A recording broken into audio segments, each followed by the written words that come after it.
Révélé par l'émission La Classe sur France 3 à la fin des années 80, Vincent Lagaffe deviendra une figure incontournable du PAF au cours des années 90.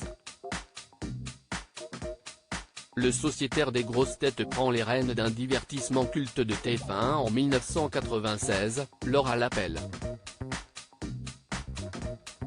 L'animateur prolonge l'expérience avec drôle de jeu l'année suivante jusqu'à obtenir ses galons grâce à l'incontournable Bidil en compagnie de ses gaffettes et de son acolyte numérique, l'extraterrestre Bill doublé par l'humoriste Gilles Vautier.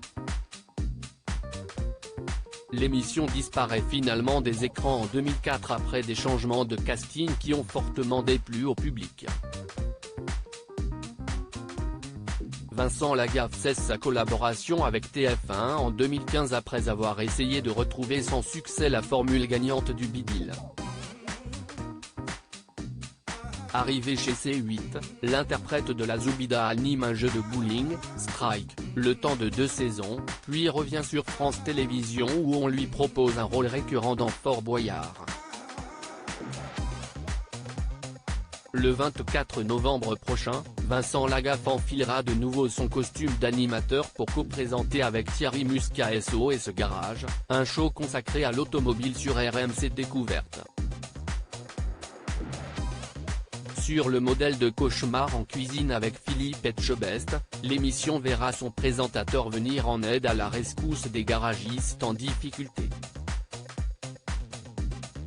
Je suis un vrai passionné de sport mécanique et je pense avoir une légitimité pour aider ces garagistes en détresse, confie dans le dossier de presse Lagaffe qu'on imagine déjà les mains dans le cambouis.